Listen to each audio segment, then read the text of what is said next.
Había 120 personas dentro de la iglesia cuando mi nuera me cerró el paso. No levantó la voz, no hizo escándalo, solo dijo con una sonrisa tensa que no llegó a los ojos: «Suegra, no hay lugar para usted». Sentí como el aire se me iba del pecho. Nadie intervino. Nadie se movió. Tragué el dolor, sonreí como me enseñaron de niña y me di la vuelta. Esa misma noche hice una llamada. No para vengarme, para proteger lo único que aún me pertenecía, mi dignidad y el futuro de mi nieto. Me llamo Rosa Martínez, tengo 67 años y siempre creí que la familia era una mesa grande, a veces apretada, a veces ruidosa, pero nunca cerrada. Aquella mañana me levanté antes de que amaneciera. La casa estaba en silencio, un silencio que ya conocía desde que enviudé. No me pesó. Era un día importante, el bautizo de Mateo, mi nieto. Me arreglé con cuidado. Elegí un vestido azul marino sencillo, el collar de perlas que me regaló Ignacio por nuestros 30 años de casados y un perfume discreto. Me miré al espejo y me dije en voz baja: «Hoy toca estar presente». Salí con tiempo. No quise manejar. Tomé un taxi de confianza y durante el trayecto pensé en todo lo que había hecho para ese día. Cuando Ariadna, mi nuera, y Julián me hablaron del bautizo, dijeron que no les alcanzaba. Yo, como tantas veces, dije que me encargaba.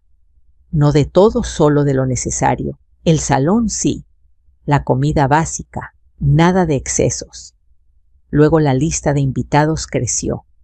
«Son amigos del trabajo», explicó Julián. «Yo firmé los pagos con la tranquilidad de quien cree que ayudar es amar». La parroquia estaba llena.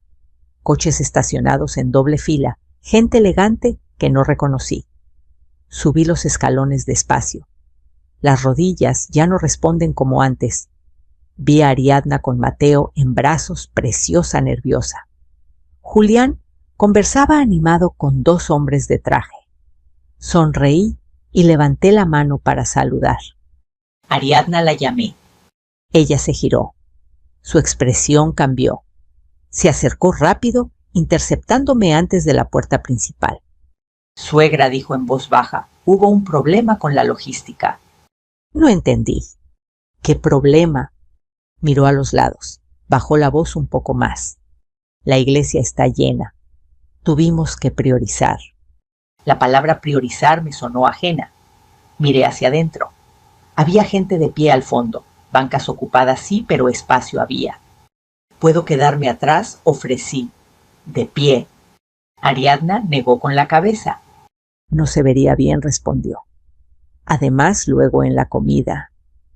«¿No hay mesa para usted?». «Las mesas están organizadas». Sentí el calor en la cara. Detrás de mí la gente pasaba. Algunos miraban, otros evitaban mirar. 120 personas. Tragué saliva. «Está bien», dije. No lloré, no reclamé. Me di la vuelta y bajé los escalones con cuidado. El taxi ya no estaba. Caminé 2 cuadras hasta encontrar otro. Durante el trayecto de regreso no pensé en la humillación, pensé en números. Es lo que hago cuando necesito claridad. Fui comerciante toda mi vida. Empecé vendiendo pan y terminé con una pequeña cadena de panaderías. Aprendí temprano que el orden salva. Llegué a casa, dejé los zapatos en la entrada y fui directo al despacho. Eran las 12:30. La misa terminaría pronto. La comida empezaría a las 2. Revisé los comprobantes. No cancelé todo. Cancelé lo que aún no se había pagado: la música, las flores adicionales, la fotografía extra que habían agregado a última hora. No hice llamadas dramáticas. Envié correos formales. El resto que se resolviera como pudieran. A las 2:15 el teléfono vibró. No contesté. A las 2:20 otro mensaje. Tampoco. Me preparé un café y me senté a la mesa de la cocina. El café sabía bien. No me sentí culpable. Me sentí en silencio. Esa tarde, cuando el ruido se asentó, marqué un número antiguo de mi libreta de papel. Eugenia Méndez, mi abogada, desde hace años. Necesito proteger mis cosas, le dije, y a mi nieto. No expliqué más. Ella entendió. Ven mañana temprano, respondió. Empezamos por un peritaje. Colgué y respiré. No era venganza, era previsión. En familias como la mía, cuando el dinero entra en la ecuación, el cariño se confunde. Y cuando se confunde a alguien, tiene que poner límites. Al anochecer llegaron mensajes, quejas, reclamos. No respondí. Apagué el teléfono, me senté en el sillón de Ignacio y miré la pared donde colgaba nuestra foto antigua, jóvenes con harina en las manos y sueños modestos. No te preocupes, murmuré. Voy a hacer lo correcto. Dormí poco, pero dormí. Al amanecer supe que la puerta que no se abrió en la iglesia me había obligado a abrir otra. No hacia afuera, hacia adentro. Y desde ahí no pensaba retroceder. Desperté con una sensación extraña, como si el día me estuviera esperando. No era ansiedad, era resolución. Me vestí sencillo y salí temprano hacia el despacho de Eugenia Méndez. El tráfico de la mañana avanzaba lento y yo agradecí esa lentitud. Me dio tiempo para ordenar ideas, para recordar que la serenidad también es una forma de fuerza. El despacho de Eugenia estaba en una calle tranquila del centro. Subí los escalones con cuidado y me recibió con un abrazo breve profesional. Siéntate, Rosa, dijo. Cuéntame todo desde el principio. No adorné nada. Le hablé de la iglesia, de la palabra priorizar, de cómo me pidieron que me fuera sin levantar la voz. Le conté de los pagos, de lo que cancelé y de lo que no. Eugenia escuchó sin interrumpir, tomando notas. Hiciste bien, concluyó. No reaccionaste por impulso. Ahora vamos a adelantarnos. Sacó una carpeta azul y la abrió frente a mí. Primero, un peritaje de capacidad. Voluntario. Es una evaluación formal que deja constancia de que estás en pleno uso de tus facultades. En estos casos, conviene tenerlo antes de que alguien lo pida. Asentí, no me ofendía la idea, me tranquilizaba. Segundo, continuó orden patrimonial, revocar autorizaciones antiguas, revisar propiedades y si decides pensar en un fideicomiso para tu nieto. El nombre de Mateo me ancló. Pensé en sus manos pequeñas, en su risa fácil. Dije que sí. La evaluación fue ese mismo día. El doctor Aranda me recibió con una sonrisa amable. No fue invasivo. Preguntas simples, recuerdos, cuentas. Me habló como a una adulta, no como a alguien que necesitara permiso para existir. Al final firmó el dictamen y me lo entregó. Está usted perfectamente orientada, doña Rosa, dijo. Esto es rutina, pero también protección. Salí del consultorio con la carpeta bajo el brazo. Pesaba poco, pero sentí que cargaba algo importante. Esa tarde, el teléfono volvió a vibrar. Mensajes de Ariadna primero, luego de Julián. Los leí sin responder. No había insultos, había reproches envueltos en preocupación. «¿Nos dejaste mal, la gente?», preguntó. «Esto no se hace en familia». La palabra familia aparecía como si fuera un comodín. 2 días después llegó la notificación. No fue un escándalo. Fue un sobre formal con membrete. Solicitud de evaluación de capacidad y designación de tutor. El nombre de Julián aparecía como promovente. Leí 2 veces con calma. No sentí rabia. Sentí confirmación. Llamé a Eugenia. «Llegó», le dije. «Bien», respondió. «Es lo que esperábamos. Mañana presentamos la contestación». Nos sentamos juntas a revisar los papeles. La solicitud hablaba de preocupación por la administración de bienes y conflictos recientes. No mencionaba la iglesia. No hacía falta. Eugenia preparó la respuesta con precisión. Adjuntó el peritaje, estados de cuenta, claros testigos de mi actividad diaria. Nada emocional, todo verificable. Esto no es una pelea, me explicó. Es un proceso. Y en los procesos gana quien tiene orden. La audiencia fue breve. Un juez serio, un funcionario tomando notas. Julián habló de estrés, de gastos, de responsabilidad. Yo hablé poco, no me defendí. Presenté documentos. El juez hojeó la carpeta azul, levantó la vista y dijo: Señora Martínez, queda claro que usted conserva plena capacidad. La solicitud se desecha. No hubo aplausos, no hubo humillación pública, solo un sello y una fecha. Salí del edificio con el mismo paso con el que entré, pero algo en el aire había cambiado. Ariadna me llamó esa noche. Su voz no era firme. ¿Podemos vernos?, preguntó, para hablar. Acepté. Llegó sin Julián con Mateo dormido en el cochecito. Nos sentamos en la sala. No ofrecí café. No hacía falta. No sabíamos que iba a llegar tan lejos, dijo. Julián pensó que era lo mejor. Lo mejor para quien, pregunté sin dureza. Guardó silencio. No vengo a pelear, añadí. Vengo a poner límites. Le expliqué el fideicomiso en términos simples. No era castigo, era previsión. Le dije que la puerta no estaba cerrada, pero que no volvería a firmar cheques sin reglas. Ariadna escuchó. No pidió perdón, tampoco discutió. Se fue con un «lo pensaré». Pasaron semanas. El ruido bajó. Las cuentas se ordenaron. En el banco cambié firmas y claves. En casa volví a mis rutinas. Pan temprano, caminar despacio, leer por las tardes. El silencio ya no pesaba. Un viernes por la mañana, Ariadna apareció sin aviso. No traía maquillaje. Mateo estaba inquieto. Necesito trabajar, dijo, aunque sea unos días. La miré. Vi cansancio real, no orgullo herido. Le señalé la cocina. El lunes a las 6, respondí. Puntual. No sonrió, asintió. Cuando cerró la puerta respiré hondo. No sabía si aquello funcionaría.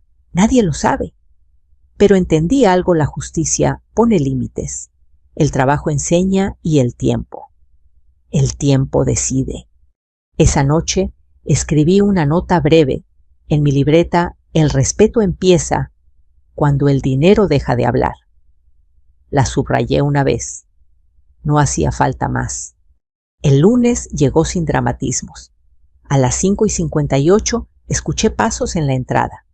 Ariadna miró el reloj del muro, respiró hondo y fichó. No dijo buenos días. Yo tampoco. En la panadería, el saludo es el trabajo bien hecho. Le pedí a don Pepe que la pusiera con empaquetado y limpieza. Nada humillante, nada simbólico, lo necesario. Las primeras horas fueron torpes. Las manos no obedecen cuando no están acostumbradas. El calor cansa. La harina se mete en la ropa y en el ánimo. La vi morderse los labios cuando una bolsa se rompió y los bolillos rodaron por el piso. Nadie se rió. Don Pepe explicó, volvió a explicar y siguió. Así se aprende. A media mañana, Ariadna se acercó con una pregunta práctica: ¿cómo organizar los pedidos para que no se repitieran? Le respondí con una hoja y un lápiz, no con discursos. Al mediodía, se sentó sola a comer un sándwich. No sacó el teléfono. Miró el reloj varias veces. Cuando terminó el turno, se fue sin despedirse. No la detuve. Volvió al día siguiente. Y al otro. No porque quisiera, sospecho, sino porque necesitaba. En casa las cosas no mejoraban. Lo supe por mensajes que no contesté y por el cansancio que se le fue marcando en la cara. Julián seguía insistiendo con llamadas y reproches. Ella empezó a llegar sola. Mateo con una niñera unas horas. El dinero ya no alcanzaba como antes. Un viernes a la salida, se quedó de pie un momento. —¿Puedo tomar más turnos? —preguntó. —Puedes, respondí, si cumples. Asintió. Nada más. Las semanas siguientes fueron así: trabajo, cansancio, silencio. Yo no vigilaba, observaba. Vi cómo aprendía a escuchar a los proveedores, a apuntar números sin adornos, a pedir ayuda cuando algo no salía. Un martes la máquina de sellado falló. Don Pepe se desesperó. Ariadna miró el panel, pidió el manual, leyó. No lo arregló ese día, pero dejó anotado el problema y llamó al técnico, con la información correcta. El jueves la máquina volvió a funcionar. Nadie aplaudió. Pero el pedido salió a tiempo. En casa una tarde me pidió hablar. No me alcanza, dijo. Estoy pagando deudas. Lo sé, respondí. Julián dice que exageras. Julián no trabaja aquí. Se quedó callada. No le ofrecí dinero. Le ofrecí reglas, adelantos, contrahoras, pagos claros, cuentas abiertas. Aceptó. No agradeció. Tampoco protestó. El banco llamó para confirmar cambios. Firmé con calma. El fideicomiso avanzaba sin ruido. Eugenia me enviaba correos breves, todo en orden. La solicitud de incapacidad había quedado atrás, pero la sombra no desaparece de golpe. Por eso mantuve el orden. Un jueves por la tarde, Ariadna llegó tarde. 10 minutos. Se disculpó sin excusas. Mateo estuvo enfermo, dijo. Ya está bien. Mañana, respondí. Hoy entra. No fue un castigo. Fue continuidad. El trabajo no se detiene por el drama. Se ajusta. Pasó un mes. Una mañana, al revisar inventarios, noté que los números cerraban mejor. Menos merma. Rutas más claras. No lo dije. Esa noche, Ariadna se quedó a limpiar sin que nadie se lo pidiera. Cuando terminó, se sentó en la cocina. Nunca pensé que esto cansara tanto, confesó. Cansa, dije, pero enseña. No hubo perdón ni promesas. Hubo comprensión. Al despedirse, se llevó una bolsa de pan para la casa. Pagó. No acepté descuento. Al domingo siguiente, Julián apareció sin avisar. No entró. Habló desde la reja. —¿Estás separando a mi familia?, acusó. No respondí. Estoy ordenando la mía. Se fue molesto. Ariadna no dijo nada. Trabajó el lunes con más cuidado. Un día al final del turno me alcanzó en el pasillo. Gracias por no echarme, dijo. No te eché, corregí. Te di una puerta. Asintió. Bajó la mirada. No lloró. Esa noche escribí en la libreta: sostenerse cansa, pero cae menos. Cerré el cuaderno.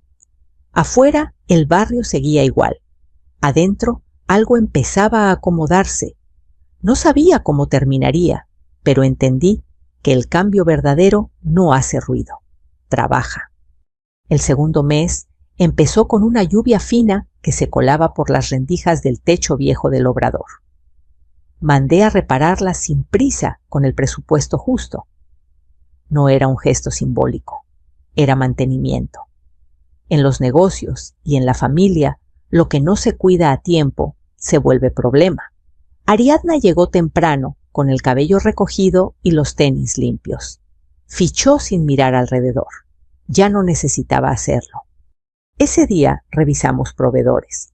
Le pedí que se sentara conmigo y don Pepe. Le puse los contratos sobre la mesa. Le dije: pregunta lo que no entiendas. Leyó despacio. Señaló una cláusula, luego otra. Preguntó por descuentos por volumen y penalizaciones por retrasos. Don Pepe levantó la ceja sorprendido.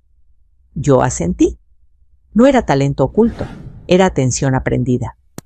Cuando terminamos, ella tomó notas y propuso un cambio pequeño en las rutas. Lo probamos una semana. Funcionó. En casa, el ambiente seguía tenso. Julián no cedía. Mandaba mensajes largos, llenos de argumentos y reproches.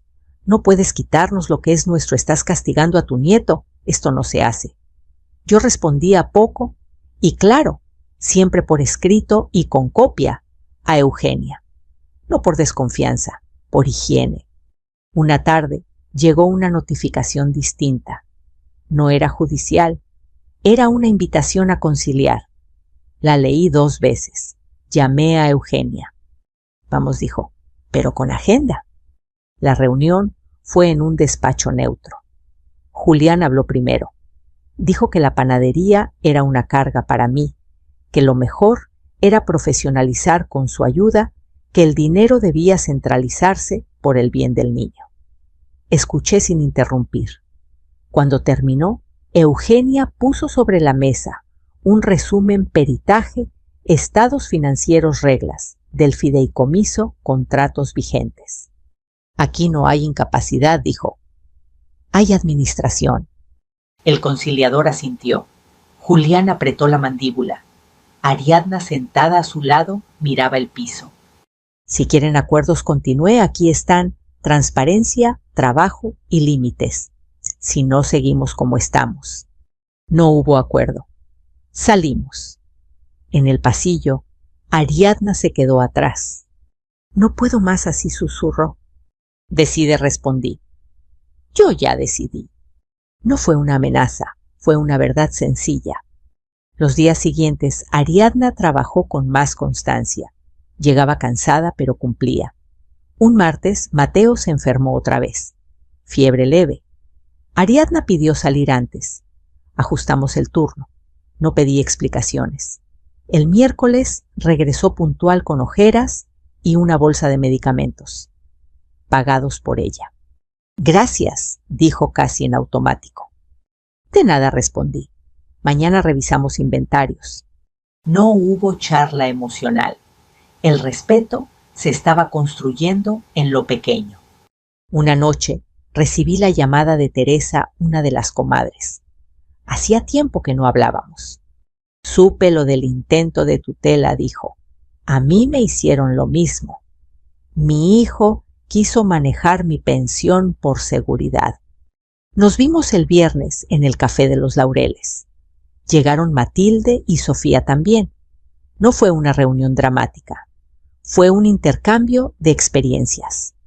Teresa habló de cómo aprendió a decir no. Matilde contó un caso en el que una madre perdió control por no tener papeles a tiempo. Sofía explicó con elegancia cómo el estatus cambia cuando el dinero se ordena. No estás sola, dijo Matilde, y no tienes que ser dura para ser firme. Volví a casa con esa frase dando vueltas. Firme, no dura. El sábado, Ariadna llegó con una propuesta escrita, 2 páginas, mejoras de logística y un plan de turnos para cubrir picos. La leí completa. Probamos 15 días, dije. Si funciona, se queda. Funcionó. A mediados de mes, Julián apareció de nuevo. No gritó. Pidió hablar. Me negué a hacerlo sin Eugenia. Aceptó. En la mesa pidió acceso a cuentas para ayudar. Negué. Propuso quedarse con el coche si se hacía cargo del seguro. Le expliqué que el coche seguiría a mi nombre y que si lo usaba, debía asumir el costo completo y firmar un contrato simple. Se levantó molesto. Esto no es una familia, dijo. Es una, respondí, con reglas. Esa noche, Ariadna se quedó después del turno. Ayudó a limpiar sin que nadie se lo pidiera. Al terminar, se sentó frente a mí. No supe cuidar, dijo. Pensé que ayudar era exigir. No pedí más. Tampoco ofrecí absoluciones. Aprender cuesta, respondí, pero sirve. Al irse, dejó el delantal doblado. No como gesto, sino por costumbre nueva. La observé cerrar la puerta. No sentí triunfo, sentí avance. Escribí en la libreta, los límites no separan cuando se explican, cuidan. Subrayé una vez. Afuera, la lluvia había parado. El techo ya no goteaba. En silencio, agradecí el trabajo bien hecho. y seguí. La citación llegó sin ruido como llegan las cosas serias. Un sobre blanco, fecha y hora claras. Audiencia de seguimiento. No me sobresalté. Llamé a Eugenia y anoté en la agenda. Cuando la ley habla bajo, conviene escuchar. La mañana de la audiencia me vestí sobria. Nada de joyas, nada de gestos. En la sala el aire era seco y el murmullo mínimo. Julián llegó con un abogado distinto más joven. Ariadna se sentó atrás con Mateo dormido en brazos. No cruzamos miradas. El juez repasó el expediente. No hubo discursos largos. El abogado de Julián insistió en preocupaciones por la administración y conflictos familiares recientes. Eugenia respondió con papeles, peritaje vigente, estados financieros auditables, contratos claros, testigos de actividad cotidiana, nada emocional, todo verificable. La capacidad de la señora Martínez está acreditada, dijo el juez. No procede la tutela. Silencio. Un sello. Fecha de archivo. Eso fue todo. A la salida Julián habló rápido, casi sin mirarme. Esto no se queda así, dijo. La ley ya habló, respondí. Ahora te toca escuchar. No hubo réplica. Ariadna se acercó más tarde en el pasillo. No sabía que iba a ser así, susurró. Ahora lo sabes, contesté. Decide con esa información. Los días siguientes fueron tranquilos, no por ausencia de problemas, sino por presencia de reglas. En la panadería, Ariadna siguió cumpliendo. Un jueves pidió un adelanto contra horas para pagar una deuda médica de Mateo. Revisé el registro. Autorizamos, firmó, sin favores. El banco confirmó los cambios. El fideicomiso quedó inscrito. Eugenia me envió un mensaje breve, blindaje completo. No celebré. Guardé el teléfono y volví al trabajo. Una tarde, las comadres pasaron por el obrador. No como comité, sino como amigas. Teresa compró pan para su nieta. Sofía dejó una tarjeta con un contacto por si acaso. Matilde me apretó el brazo. Hiciste lo correcto a tiempo, dijo. Eso es raro. Sonreí. No respondí. En casa, el silencio cambió de textura. Ya no era espera, era espacio. Cociné simple. Leí. Caminé despacio. A veces pensé en la iglesia y en la palabra priorizar. Ya no dolía. Había sido una señal. El sábado por la tarde, Ariadna se quedó después del turno. Quiero decir algo, dijo. Sin excusas. La escuché. Me equivoqué, continuó. Creí que el dinero resolvía. Me asusté cuando se acabó. Hice cosas mal. Asentí, no interrumpí. No te pido que confíes, añadió. Solo que me dejes seguir. Sigue, respondí. El trabajo habla. No hubo abrazo. Tampoco falta hizo. Esa noche anoté en la libreta: la ley ordena. El trabajo sostiene. Cerré el cuaderno. Afuera, el barrio seguía igual. Adentro, la casa respiraba mejor. Sabía que aún quedaba camino. Pero el peor tramo, el de la confusión, ya había quedado atrás. El cambio no llegó de golpe. Llegó como llegan las cosas que valen la pena, lento, casi sin que una se dé cuenta. El tercer mes empezó con calor temprano y pedidos grandes. Pan para escuelas, para un hospital, para 2 tienditas nuevas que habían probado nuestro bolillo y querían repetir. No hice discursos. Ajusté horarios. Ariadna ya no preguntaba dónde ponerse. Sabía. Llegaba, se amarraba el mandil y empezaba. Cometía errores, sí, pero los corregía. Un martes se confundió con una entrega y faltaron charolas. Volvió al obrador, reorganizó y pidió apoyo. El pedido salió tarde, pero salió completo. Al final del día dejó una nota con la causa y la solución. La leí y la guardé. En casa la dinámica cambió sin anuncios. Ariadna empezó a pagar algunas cosas de Mateo sin pedir adelantos. No todas, algunas. Esas cuentan más.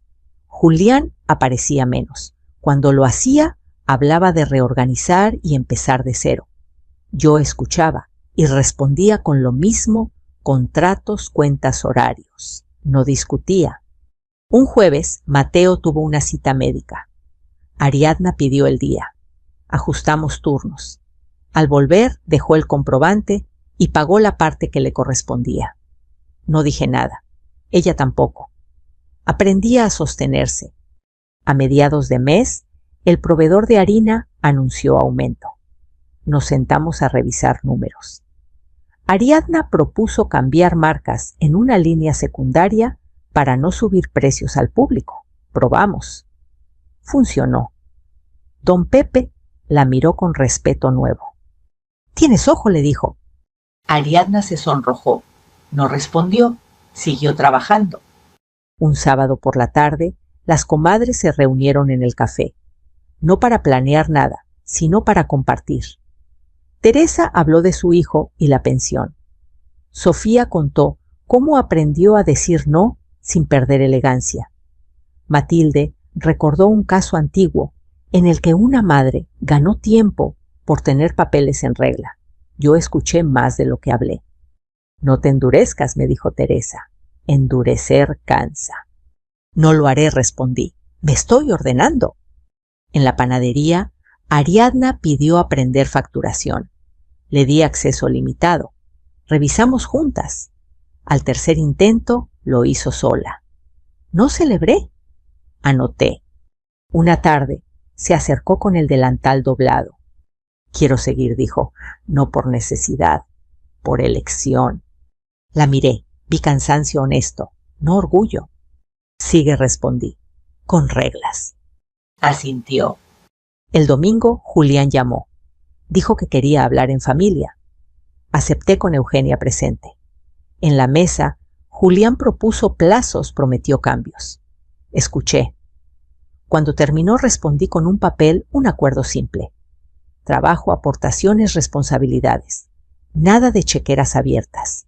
Firmó a regañadientes. «Esto no es confianza», dijo. «Es inicio», respondí. Al despedirse, Ariadna se quedó un segundo. «Gracias por no rendirte conmigo», susurró.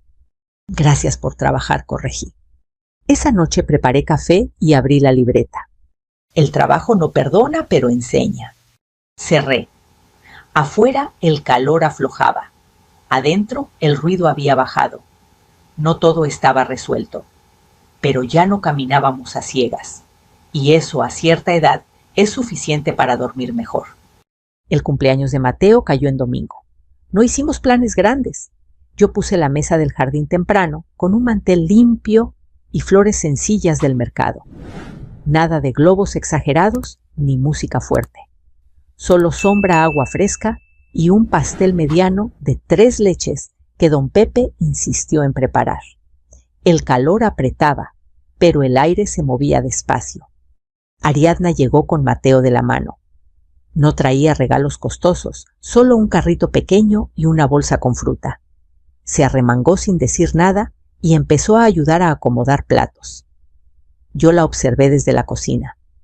No sentí orgullo ni reproche. Sentí normalidad. Eso, después de tanto ruido, era suficiente. Llegaron pocas personas, las justas. Las comadres pasaron un rato. Teresa trajo pan dulce, Sofía una jarra de agua de limón. Matilde dejó un sobre con una nota breve para Mateo cuando sea mayor. No hubo discursos. Hubo risas cortas y conversaciones tranquilas. Mateo intentó romper la piñata con ayuda. No atinó, pero se rió a carcajadas. Ariadna lo cargó y se manchó de merengue. Yo me acerqué para limpiarle la cara. En ese gesto simple sentí que algo se acomodaba. Más tarde, cuando los platos ya estaban casi vacíos y el sol bajaba, Ariadna se quedó a mi lado. No miró a nadie. «Quería decirte algo», dijo en voz baja. «Lo de la iglesia. Lo siento». No hizo promesas, no explicó, solo eso. Asentí. Tomé a Mateo en brazos. No dije te perdono, no hacía falta. El perdón cuando llega, llega trabajando. Al caer la tarde la gente se fue despidiendo. Guardamos juntos. Ariadna lavó platos. Yo sequé. No hablamos de cuentas ni de acuerdos. Hablamos de horarios del lunes y de una receta que quería aprender. Cosas pequeñas, reales. Cuando cerré la puerta, me senté un momento en el jardín vacío. Pensé en la palabra priorizar. Pensé en la puerta que no se abrió aquel día. Entendí algo que no había entendido antes. El lugar no se suplica. Se construye con orden, con límites, con tiempo. La familia no es una foto perfecta ni una mesa llena. La familia es saber reparar las grietas sin hacer ruido puntada por puntada y aceptar que algunas tardan más.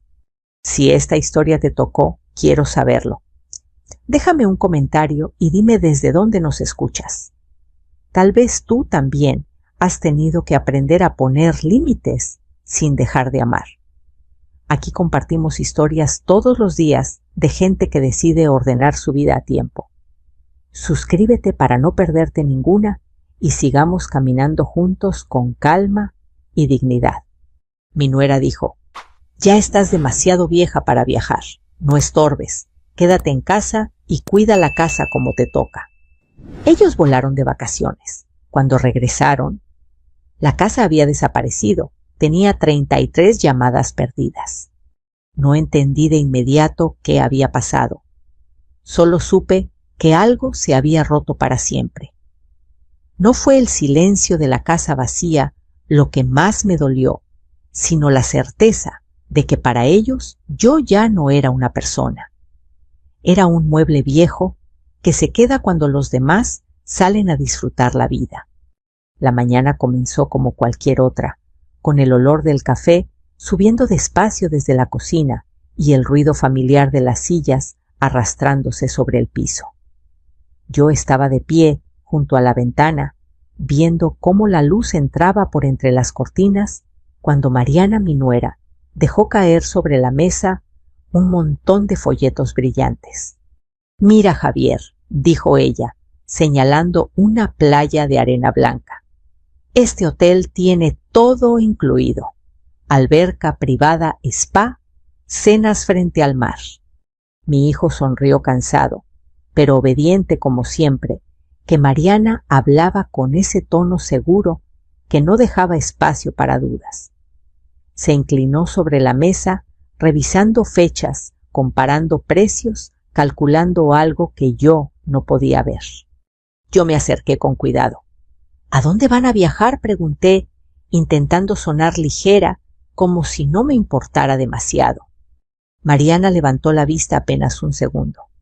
Me miró de arriba abajo, con esa expresión que aprendí a reconocer la que usaba cuando pensaba que yo estaba fuera de lugar. «A Cancún», respondió. «Bueno, primero a Cancún y luego a Playa del Carmen. Un merecido descanso». «Suena bonito», dije. «Nunca he ido». Fue entonces cuando lo dijo. No levantó la voz, no hizo un gesto brusco. Simplemente lo soltó como si estuviera diciendo algo obvio. «Ya estás demasiado vieja para viajar», dijo. «No estorbes. Quédate en casa y cuida la casa como te toca». Las palabras se quedaron flotando en el aire. Javier no dijo nada. Bajó la mirada, fingiendo revisar su celular. Yo sentí como algo frío me recorría la espalda. «Perdón», alcancé a decir. Mariana suspiró impaciente. «No lo tomes a mal, Elena. Es por tu bien. Viajar cansa. Además, alguien tiene que quedarse a cuidar la casa. Tú sabes, cerrar bien, regar las plantas, recibir los recibos. La casa. Mi casa. La que estaba a mi nombre. La que había pagado durante años, peso a peso, junto con mi esposo cuando aún vivía». Javier se aclaró la garganta. «Mamá, solo serán 10 días. Pasan rápido». 10 días. Para ellos, un descanso. Para mí, una confirmación de mi lugar en esa familia. No discutí. No levanté la voz. Me limité a sentir. Aprendí hace tiempo que con Mariana cualquier intento de defenderme se volvía en mi contra. Ella tenía la habilidad de hacerme sentir exagerada, vieja, incómoda. Claro, dije, yo me quedo. Mariana sonrió satisfecha. Gracias. Así todo queda en orden. Durante los días siguientes, la casa se llenó de maletas abiertas, ropa nueva sobre la cama, risas nerviosas y conversaciones sobre excursiones, masajes y restaurantes caros.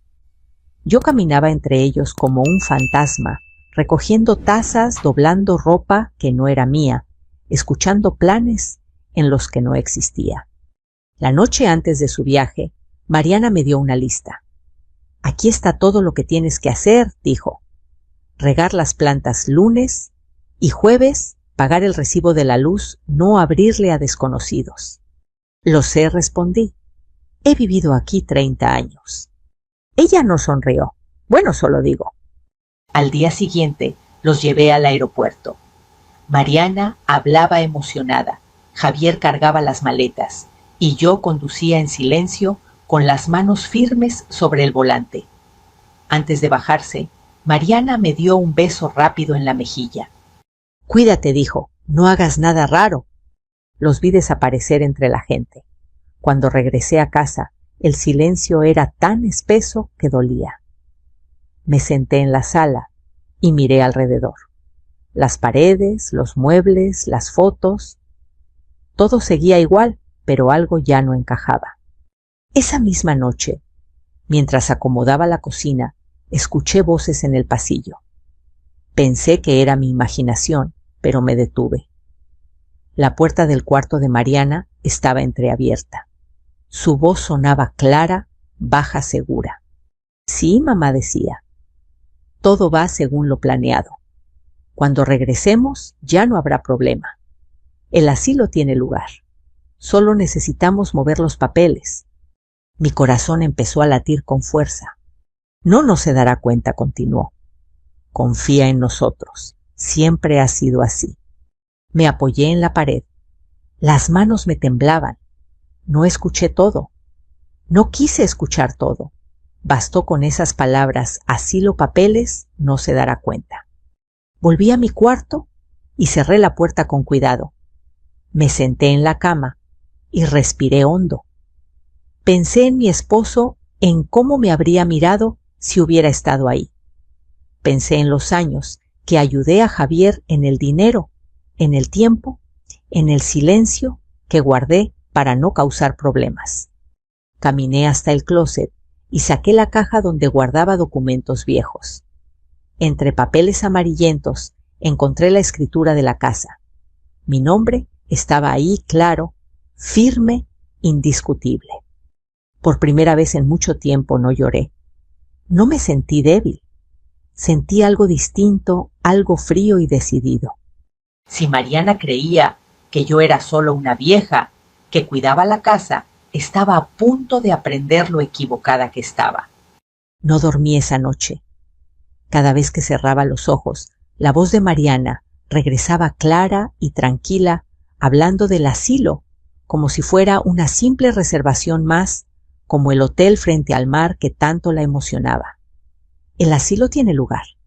Solo necesitamos mover los papeles.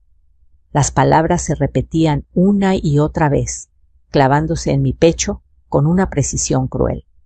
A las 3 de la madrugada me levanté. Caminé descalza por el pasillo oscuro, tocando la pared para no encender las luces. La casa crujía con esos sonidos que solo aparecen cuando todo está en silencio, como si también ella estuviera despierta, escuchando conmigo. Entré a la cocina y me preparé un té. Mis manos temblaban ligeramente. No era miedo exactamente, era una mezcla de incredulidad y una tristeza profunda densa, de esas que no hacen ruido. Pensé en Javier cuando era niño, en cómo se quedaba dormido en el sillón mientras yo trabajaba cuentas hasta tarde. Pensé en cómo en algún punto había dejado de ser su madre para convertirme en un estorbo. A la mañana siguiente hice lo que siempre hacía. Barrí, acomodé, regué las plantas. Respondí los mensajes de Mariana con frases cortas y tranquilizadoras. ¿Todo bien por allá?, escribió, acompañando el texto con una foto de una alberca azul brillante. Todo en orden, respondí. Disfruten el viaje.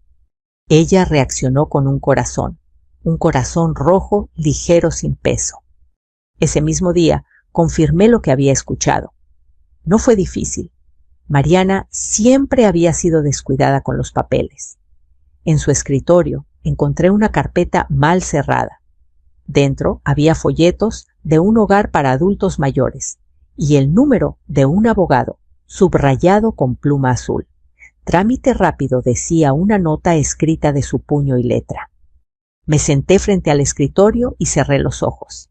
Durante unos segundos sentí ganas de gritar, de romper algo, de llamar a Javier y exigirle explicaciones.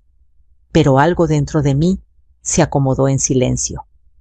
Entendí que si reaccionaba con rabia, solo confirmaría la imagen que ellos tenían de mí, una mujer vieja, débil, incapaz de pensar con claridad.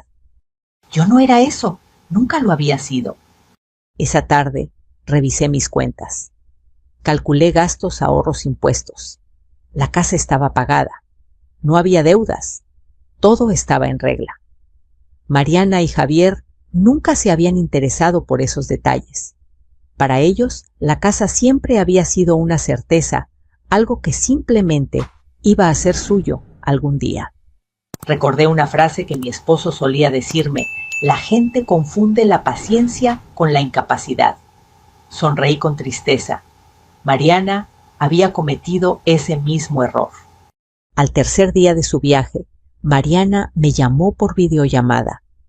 Detrás de ella se veía el mar brillante, inmenso. «Hola, Elena», dijo con una sonrisa exagerada. «¿Cómo sigues?» «Bien», respondí, tranquila. «Me da gusto. Ya sabes que nos preocupamos por ti». La miré fijamente. «Claro». Ella dudó un segundo. «Oye, cuando regresemos, tenemos que hablar de algunas cosas importantes, de tu futuro». Mi corazón latió con fuerza, pero mi voz no cambió. «Cuando regresen, hablamos». «Perfecto», dijo. «Descansa». Colgó sin esperar respuesta. Esa misma noche llamé a un agente inmobiliario. Me tembló la voz solo al inicio. «Quiero vender mi casa», le dije. «¡Rápido!». Hubo un silencio breve al otro lado de la línea. «¿Rápido cuánto?». «Antes de 2 semanas». El hombre respiró hondo. «Es posible, pero tendrá que ajustar el precio». «No es un problema», respondí. «La casa está libre de gravamen.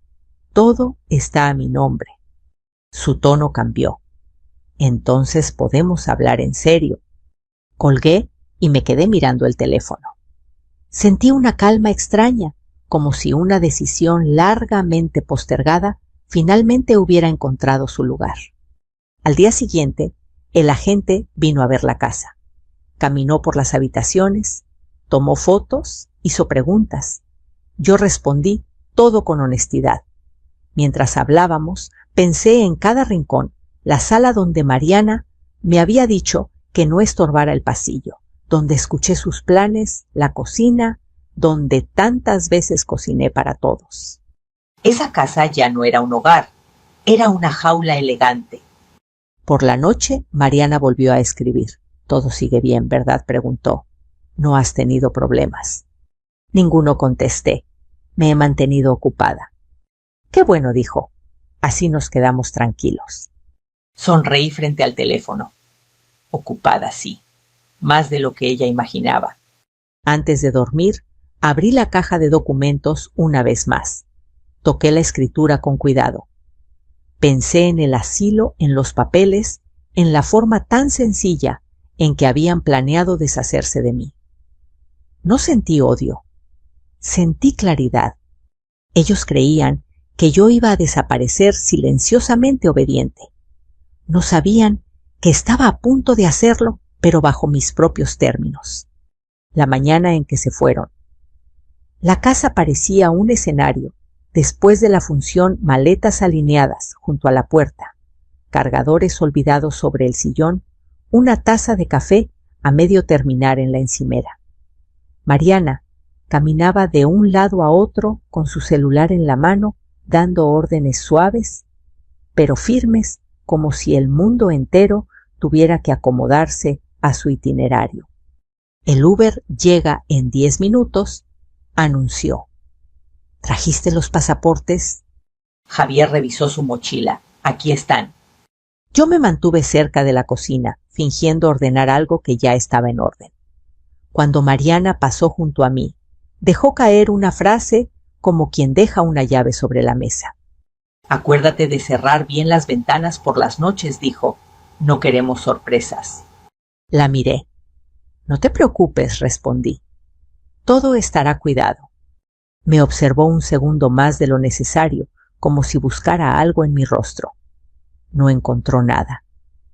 Yo había aprendido a esconder mis pensamientos muy bien. En el trayecto al aeropuerto, Mariana hablaba sin parar. Comentaba sobre el hotel, sobre el restaurante que había reservado, sobre el masaje que quería hacerse el primer día. Javier asentía. Sonreía, hacía chistes cortos. Yo conducía escuchando el sonido constante del tráfico, contando los semáforos, respirando con calma.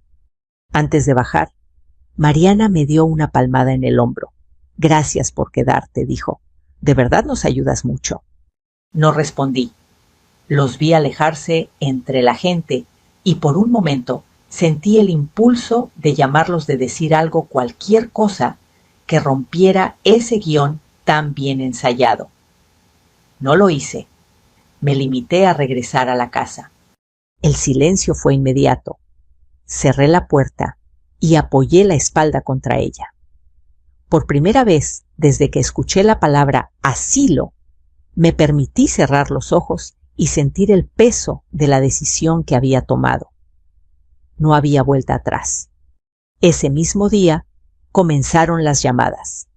El agente inmobiliario llegó puntual con una carpeta bajo el brazo y una sonrisa profesional. Caminó por la casa con paso medido, haciendo anotaciones, preguntando por fechas, remodelaciones, servicios. La propiedad está en muy buen estado, dijo, y el hecho de que esté libre de gravamen ayuda mucho. Quiero que se mueva rápido, respondí. No me interesa esperar meses. Asintió. Con el precio adecuado, podemos atraer compradores serios. Cuando se fue, marqué otro número. El de una notaría que me había recomendado una vecina. Hablé con la secretaria, fijé una cita, confirmé documentos. Todo sonaba tan administrativo, tan frío, que por momentos olvidaba que estaba hablando de la casa donde había pasado media vida. Mariana llamó esa noche. ¿Todo bien, Elena? Sí, respondí. He tenido que salir un poco. ¿Salir?, preguntó. ¿A dónde? Asuntos personales. Hubo un silencio incómodo. Bueno, dijo al final. Solo no te canses. Colgó sin despedirse. Al día siguiente comencé a empacar. No todo, solo mis cosas. La ropa que realmente usaba, algunos libros, fotos antiguas, documentos. Cada objeto que tomaba me traía un recuerdo distinto. El día que colgamos ese cuadro. La tarde en que Javier aprendió a andar en bicicleta frente a la casa. La noche en que mi esposo y yo decidimos que ese sería nuestro lugar definitivo. No lloré. Guardé todo con cuidado, como quien prepara una mudanza planeada desde hace tiempo. El tercer día recibí una oferta. No era la mejor, pero era rápida. El agente me explicó las condiciones con honestidad. Es una empresa, dijo. Pagan en efectivo. Quieren cerrar pronto. ¿Cuánto tiempo?, pregunté. 10 días, tal vez menos. Acepté sin pensarlo demasiado. La rapidez tenía un precio, lo sabía, pero también tenía un propósito. Mariana volvió a escribir esa tarde. Estamos pensando en extender el viaje 2 días más, dijo. ¿Te parece bien? Sonreí. Por supuesto, no hay problema. Esa noche, antes de dormir, me senté en la sala vacía. La luz de la lámpara dibujaba sombras largas sobre el piso. Pensé en lo fácil que había sido para ellos decidir mi destino en lo poco que habían considerado mi opinión. No sentí ganas de vengarme. Sentí algo más claro, la necesidad de recuperar el control.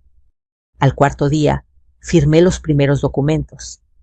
El agente me explicó cada hoja con paciencia. Yo leía todo con atención, haciendo preguntas, asegurándome de que cada paso fuera correcto. No quería errores. No quería grietas por donde alguien pudiera colarse después. Está todo en orden, me aseguró. Usted es la única propietaria. Nadie puede impugnar esto. Asentí. Esa tarde, Mariana llamó otra vez. Elena solo quería confirmar que pagaste el recibo del agua. Ya está hecho, respondí. No te preocupes. Gracias, dijo. Sabía que podía confiar en ti. Colgué y dejé el teléfono sobre la mesa. Confiar. La palabra me sonó hueca, como una promesa que se repite sin pensar. Me levanté y recorrí la casa una vez más. Pronto dejaría de ser mía. Y curiosamente, esa idea ya no me dolía. Lo que dolía era haber permitido tanto tiempo que otros decidieran por mí. Esa noche dormí profundamente por primera vez en semanas. Comencé a empacar al amanecer, cuando la ciudad todavía estaba medio dormida y el aire tenía ese olor limpio que solo aparece antes de que empiece el ruido. Abrí el closet principal y me quedé un momento mirando la ropa colgada, preguntándome cuántas veces había doblado camisas que no eran mías, cuántas veces había guardado cosas de Mariana, como si yo fuera la responsable de mantener su orden. Esta vez era distinto. Tomé mis propias prendas primero. Las coloqué con cuidado en cajas medianas, separando lo que realmente necesitaba de lo que podía dejar atrás. No tenía prisa, pero tampoco dudas. Cada objeto tenía un lugar claro en mi cabeza, como si llevara años preparándome para ese momento sin saberlo. Después pasé al cuarto de Mariana y Javier. El contraste era evidente. Ropa cara tirada sobre la cama, zapatos aún con etiquetas maletas abiertas, con cosas que habían decidido no llevar. Miré alrededor y sentí una mezcla extraña de tristeza y alivio. No estaba invadiendo su espacio, estaba cerrando un capítulo. Contraté a una empresa de mudanzas esa misma mañana. Cuando llegaron 2 hombres jóvenes con camisetas grises y guantes de trabajo, me miraron con curiosidad. ¿Todo esto va para bodega?, preguntó uno de ellos. Sí, respondí. Todo lo que no está en esta lista. Les entregué una hoja donde había anotado con letra clara qué cosas eran mías y cuáles pertenecían a ellos. No quería confusiones, no quería reclamos después. ¿Y usted se muda hoy?, preguntó el otro. Hoy mismo. Mientras ellos trabajaban, yo supervisaba en silencio. Cada caja era etiquetada con cuidado: ropa Mariana, documentos, Javier, juguetes. Nada se rompió, nada se perdió, todo quedó registrado. Al mediodía la casa ya no parecía la misma. Los muebles se veían desnudos, los espacios más amplios, casi impersonales. Por un momento me senté en el suelo de la sala, apoyada contra la pared, y respiré hondo. El eco de mis propios movimientos me recordó lo vacía que había estado la casa, incluso cuando estaba llena de gente. Llevé las cajas a una bodega cercana. El encargado, un hombre mayor de bigote canoso, revisó el contrato conmigo. Puede acceder cuando quiera, me explicó. Nadie más sin su autorización. Perfecto, dije. Eso es importante. Cuando cerré la puerta metálica de la bodega, sentí algo parecido a un cierre simbólico. No solo guardaba objetos, guardaba años de silencio. Esa tarde me mudé a un pequeño departamento que había rentado por 6 meses. No era lujoso, pero era limpio, tranquilo y sobre todo mío. Coloqué mis pocas cajas, acomodé la cama, puse una foto de mi esposo sobre la repisa. El lugar se sentía correcto. Mariana llamó esa noche. «¿Cómo va todo?», preguntó con voz relajada. «Aquí todo es hermoso. Creo que nunca había descansado tanto». «Me alegra», respondí. «Aquí todo avanza». «Avanza», repitió. «¿A qué te refieres?» «A mis cosas», dije. «Estoy organizando».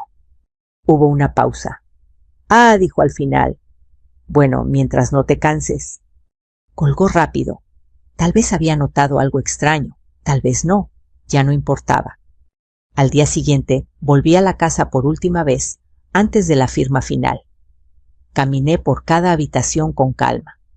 Toqué la pared del pasillo donde había marcas de crecimiento de Javier. Miré la cocina donde pasé tantas horas cocinando para todos, esperando agradecimientos que nunca llegaron. El agente inmobiliario me llamó al mediodía. «Todo está listo», dijo. «La firma será mañana por la mañana». «Ahí estaré». Esa noche Mariana volvió a escribir. «¿Pagaste el predial?», preguntó.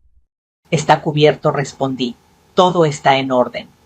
Ella reaccionó con un pulgar arriba. No sabía que orden significaba algo muy distinto ahora. Antes de dormir, revisé mi teléfono. Tenía varias llamadas perdidas de un número desconocido. No devolví ninguna. Sabía que pronto habría muchas más. Me acosté temprano. Pensé en el momento en que Mariana regresaría, en cómo abriría la puerta, esperando encontrar la casa como siempre. Pensé en la expresión de su rostro cuando entendiera que nada estaba donde lo había dejado. No sentí culpa, sentí justicia. A la mañana siguiente me levanté con una calma absoluta. Me vestí despacio, me peiné frente al espejo y me miré con atención. La mujer que me devolvía la mirada no era débil ni vieja. Era alguien que había aprendido quizá tarde, pero con claridad. Salí del departamento y cerré la puerta detrás de mí. El día estaba despejado, el cielo limpio. Era hora de firmar. La notaría estaba fría, iluminada con una luz blanca que no dejaba lugar a dudas ni sombras. El sonido del aire acondicionado marcaba un ritmo constante, casi clínico, mientras yo me sentaba frente a la mesa larga de madera pulida. A mi derecha, el agente inmobiliario revisaba documentos en una carpeta azul. A mi izquierda, el representante de la empresa compradora sostenía una tableta y un bolígrafo elegante. Todos parecían tranquilos, concentrados. Yo también. El notario aclaró la garganta. «Señora Elena, procederemos a la lectura del contrato de compraventa. Si tiene alguna duda, este es el momento de preguntar». Asentí. «Estoy lista». Mientras leía, reconocí cada término, cada cláusula. Había pasado noches enteras repasando esos papeles, subrayando con lápiz, comparando fechas, verificando números.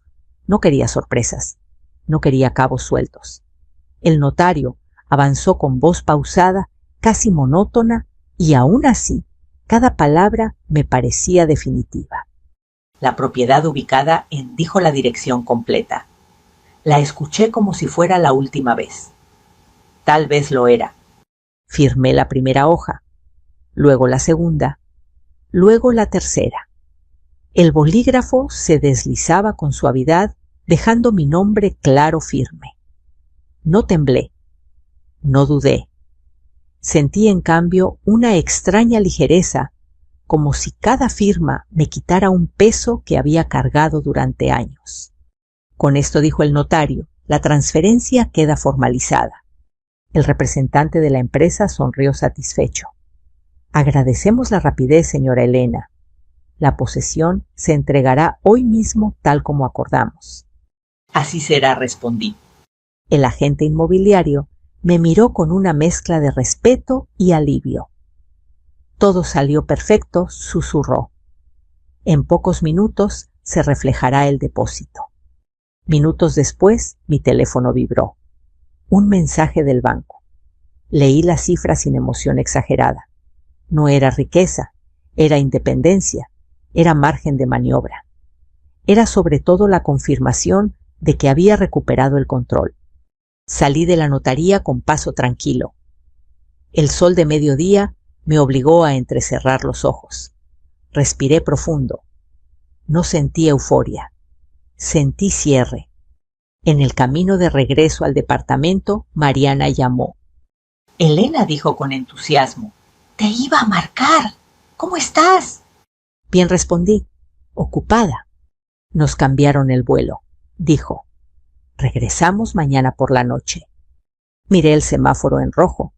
Entiendo. ¿Todo sigue en orden en la casa?, preguntó con un tono que pretendía ser casual. Todo está exactamente como debe estar, dije. Perfecto, respondió. Nos vemos mañana. Colgó sin sospechar nada. O tal vez sospechaba, pero no lo suficiente. Nadie sospecha cuando cree tener todo bajo control. Llegué a mi departamento y me preparé un café. Me senté junto a la ventana y observé el movimiento de la calle. Pensé en la casa, en cómo en pocas horas dejaría de ser un espacio lleno de recuerdos para convertirse en una propiedad con llaves nuevas, rutinas nuevas, voces nuevas. No me dolió. Me dolió más haber sido invisible durante tanto tiempo. Por la tarde regresé a la casa para la entrega formal. El nuevo administrador llegó puntual acompañado de un cerrajero. Revisaron el estado general, tomaron fotografías, anotaron detalles. Todo está conforme, dijo el administrador. Cambiaremos cerraduras hoy mismo. Adelante, respondí. Mientras el cerrajero trabajaba, yo recogí las últimas cosas que quedaban: una planta pequeña, un mantel bordado, un libro que había olvidado en la repisa. Cada objeto que salía por la puerta lo hacía conmigo, no con la casa. El administrador me entregó un recibo y un sobre. Aquí están los documentos de la bodega con las pertenencias de su familia, tal como pidió. Asentí. Gracias. Antes de irme, di un último vistazo al interior. El eco devolvió mis pasos. Cerré la puerta con suavidad. No hubo drama, no hubo lágrimas, solo una decisión cumplida. Esa noche, Mariana llamó varias veces. No contesté, luego Javier. Tampoco contesté, mi teléfono vibraba sobre la mesa como un insecto atrapado. Lo dejé ahí. A la mañana siguiente, recibí un mensaje de un número desconocido. ¿Por qué no abre la puerta?, decía. ¿Hay gente dentro? No respondí. Pasaron minutos, luego otra llamada, luego otra. Revisé el registro: 11 llamadas, 12, 13. Por la tarde, el contador subió más rápido: 18, 22, 27. A las 7 de la noche, el número era claro y redondo: 33 llamadas perdidas. Me senté en el sillón del departamento con una calma que nunca había sentido. Pensé en Mariana, en Javier, en el momento exacto en que entenderían que la casa ya no estaba. No porque se hubiera desvanecido, sino porque nunca fue de ellos. Esa noche dormí profundamente. Afuera la ciudad seguía su curso. Y por primera vez en mucho tiempo, yo también. El taxi se detuvo frente a la casa poco después de las 8 de la noche. Las luces del vehículo iluminaron la fachada por unos segundos, como si intentaran reconocerla. Mariana fue la primera en bajar. Llevaba gafas oscuras, el cabello recogido de cualquier forma y una expresión cansada que no alcanzaba a ocultar la irritación del viaje. Javier descendió detrás de ella arrastrando las maletas. Sus padres caminaban más despacio, mirando alrededor con una confusión que pronto se transformaría en algo más. Mariana avanzó hacia la puerta principal sin mirar a nadie. Introdujo la llave con el movimiento automático de quien ha hecho ese gesto cientos de veces. Giró. Nada. Volvió a intentarlo esta vez con más fuerza. La cerradura no cedió. —¿Qué pasa? —preguntó Javier acercándose. —La llave no entra —respondió ella frunciendo el ceño. —Debe estar atorada. Golpeó la puerta con los nudillos. Del otro lado se escucharon pasos. Un hombre abrió. No era nadie que conocieran. Sí, dijo con voz tranquila. Mariana se quedó inmóvil por un segundo. —Disculpe —dijo al fin—, esta es mi casa. El hombre la miró con atención sin sorpresa. —No, señora —respondió—, esta propiedad fue adquirida legalmente. Somos los nuevos ocupantes. Javier dio un paso al frente. Debe haber un error. Vivimos aquí. El hombre negó con la cabeza y sacó un folder. Tenemos la escritura y el contrato. Si quieren puedo llamar al administrador. Mariana sintió cómo la sangre le subía al rostro. Esto es ridículo, dijo. Mi suegra vive aquí.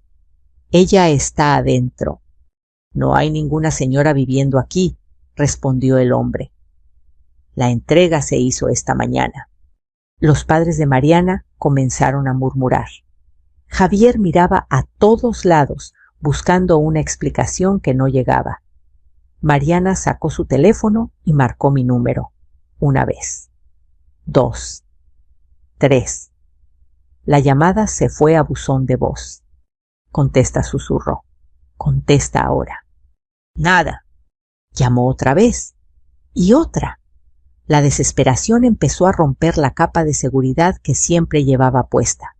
Su voz subió de tono. Esto es una locura, gritó. Esa casa es nuestra. Señora, intervino el hombre. Le pido que se calme. Si insiste, tendré que llamar a la policía. La palabra policía cayó como un balde de agua fría. Javier tomó el brazo de Mariana. Mariana, dijo, mejor vámonos a un hotel. No respondió ella soltándose. Esto se arregla ahora. Volvió a marcar mi número. El contador seguía subiendo. 17, 20, 24. Cada llamada era un intento por recuperar algo que ya no le pertenecía. Finalmente, el administrador llegó. Saludó con cortesía, mostró documentos, explicó con paciencia. Mariana escuchaba pero no oía. Sus manos temblaban. Sus labios apretados no lograban ocultar el miedo. La propiedad fue vendida, dijo el administrador. Todo está en regla. Vendida, repitió Mariana.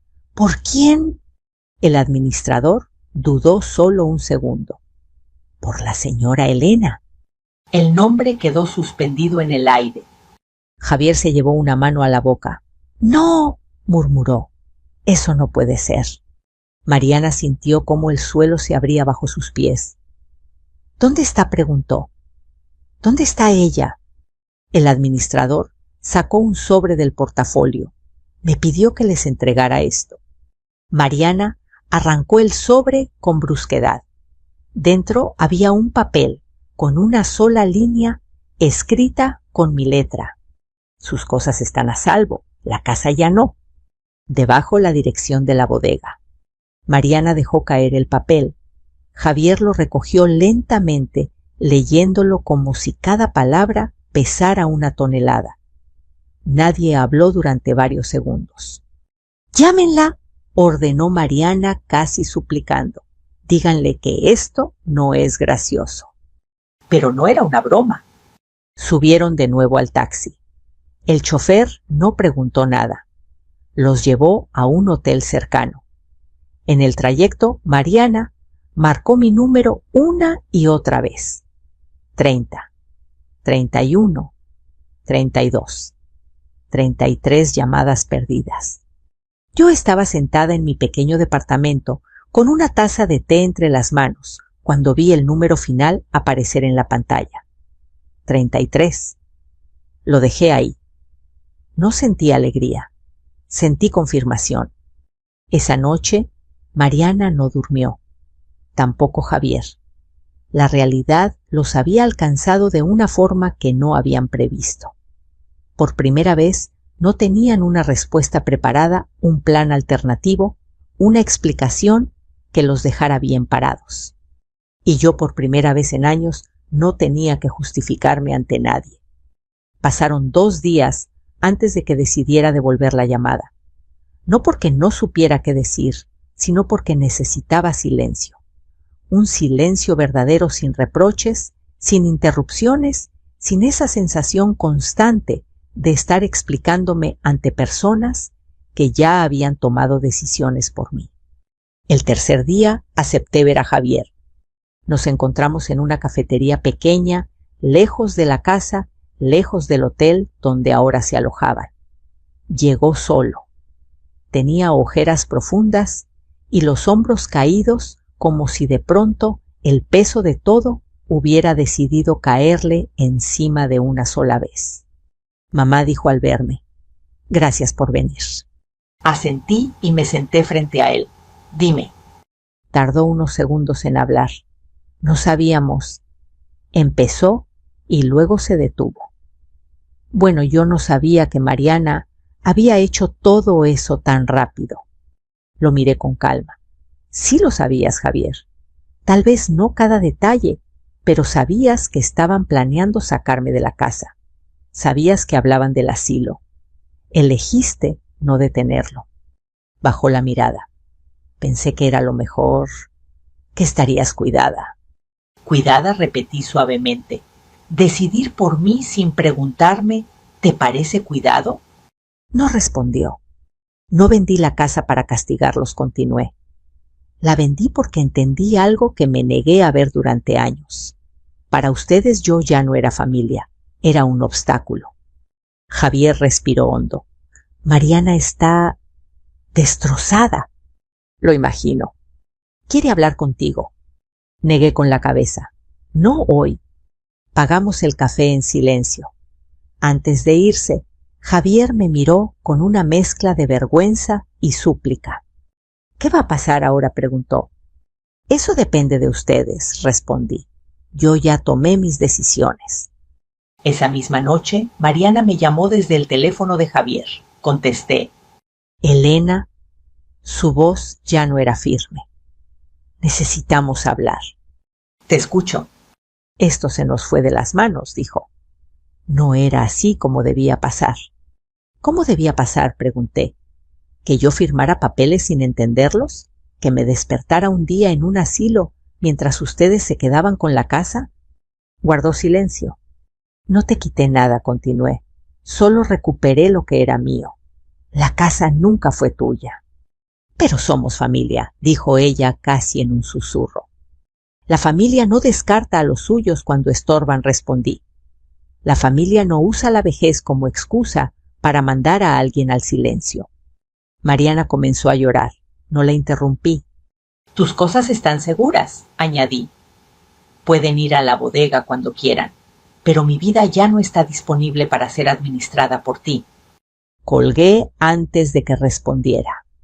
Los días siguientes fueron tranquilos, demasiado tranquilos quizá. Caminé por mi nuevo barrio, hablé con vecinos, me senté en una banca a observar gente desconocida pasar sin saber nada de mí. Y por primera vez eso no me asustó. Una semana después compré un boleto de autobús, no a Cancún, no a la playa, a un pueblo pequeño donde mi esposo y yo habíamos pasado un aniversario hacía muchos años. Quería caminar despacio, comer sin prisa, escuchar mis propios pensamientos sin que nadie los corrigiera. Mientras el autobús avanzaba, pensé en todo lo ocurrido. No me sentí orgullosa ni arrepentida.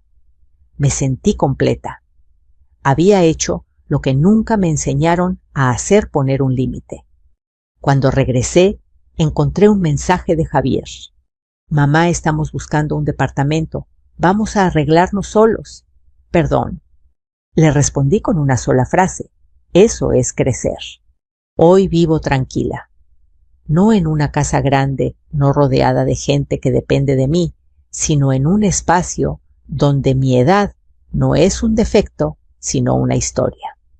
Aprendí que la bondad no es debilidad, que ayudar no significa desaparecer y que a veces la única forma de que te respeten es demostrar que puedes irte. Si esta historia tocó algo en ti, no la guardes en silencio. Cuéntame qué piensas. Dime desde dónde nos estás escuchando. Aquí seguimos compartiendo historias humanas todos los días. Suscríbete si quieres acompañarnos y no perderte el próximo relato. Sigamos este camino juntos.